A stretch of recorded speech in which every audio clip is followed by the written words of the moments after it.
Wow, that's a powerful way to kick things off, right? It just perfectly sets the stage for what we're about to dive into. We're talking about a fundamental shift in what it means to work, to live, and really to be human in this world that's changing so fast. So, the idea we're digging into today is this concept of the open cage. The thinking goes that for generations, we've all been living inside this self-imposed prison, right? One built on the idea that endless work and constant competition were the only ways to get by. But what if that was never really true? What if the door to that cage has been standing wide open this whole time?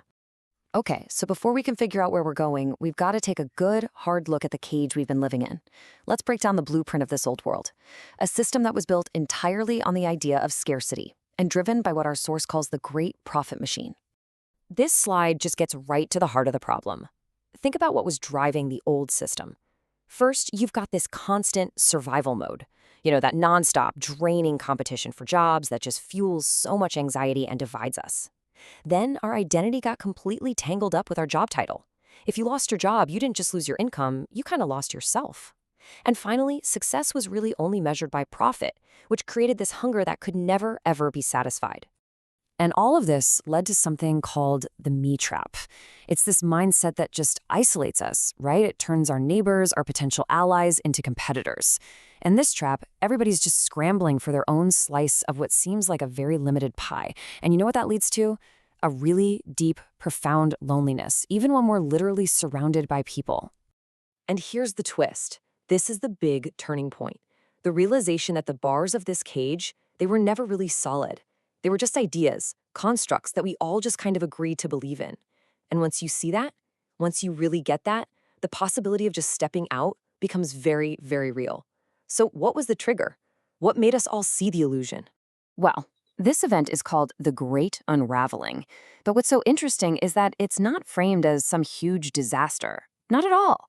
Instead, it's presented as a necessary wake-up call, a cosmic intervention that was meant to shake the very foundations of that old, broken cage.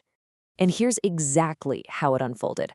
First, you have advanced AI. It was originally built to make that great profit machine even more profitable, and boy, did it get efficient. That efficiency led directly to step two, the great layoff. This was a massive redundancy event that just, poof, made millions of jobs obsolete. And this is the part that's so crucial to understand. This wasn't just about money. It triggered step three, a massive collective identity crisis. All at once, millions of people were forced to ask, if I'm not my job, then who am I?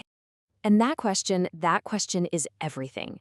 The Great Layoff, as brutal as it must have been, actually became an invitation. It forced everyone to just stop, to pause, and it cleared the way for something way more authentic, something more deeply human, to finally start growing from the rubble of our old job titles.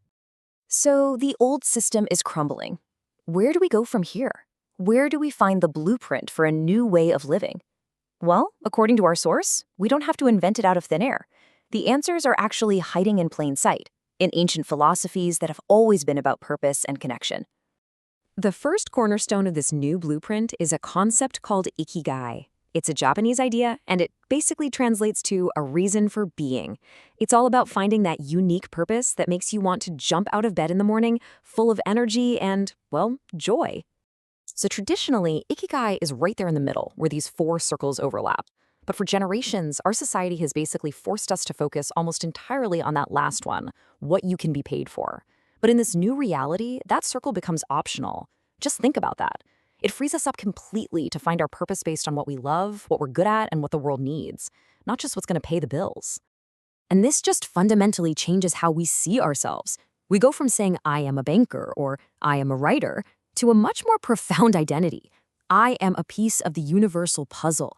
It means each and every one of us is a unique, irreplaceable part of this massive, magnificent whole. Now, if Ikigai is all about our individual purpose, the second cornerstone, Ubuntu, is all about how we exist together as a collective. It's a beautiful African philosophy, and it's centered on this core idea that our own humanity is completely and totally linked to the humanity of everyone else. Just let that sink in for a second. I am because we are. It's the absolute polar opposite of the me trap. It's saying that I can't really be fully human all by myself, in isolation. My well-being is directly tied to the well-being of my community.